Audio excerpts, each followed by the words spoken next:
Hello Hasina আফানি, আমি আপনার কয়েকটা কথা কইতাম আফা। বলো। আফা, ছাত্ররা যে আন্দোলন করে তারা তো আপনার কথা মানেন না। আর যদি না মানে কিছু করার নাই। তারা যে কর মুক্তিযোদ্ধার সন্তান পর্যন্ত ঠিক আছে, চাকরি দেওয়া যায়, নাতি পর্যন্ত তো ঠিক না আফা। মুক্তিযোদ্ধাদের নাতিপুতিরাও পাবে না, তাহলে কি রাজাকারের নাতিপুতিরা পাবে? না না না না বাবা, এ গীতা কর, এ গীতা কর। আফা, আন্দোলনের যে ছাত্ররা মারা গেল তারা লাই গীতা কইবে আপনি। যারা মৃত্যুবরণ করেছে তাদের আত্মার মাগফিরাত কামনা করছি। পরিবারের সদস্যদের প্রতি গভীর সমবেদনা জানাচ্ছি।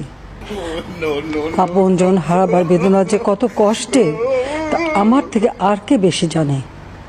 তে যারা মরলো তারা ফ্যামিলির আপনি কোনটা দিতা নানি? রিক্ত আমি নিঃস্ব, আমি দেবার কিছু নাই, আছে শুধু ভালোবাসা, দিয়ে গেলাম তাই।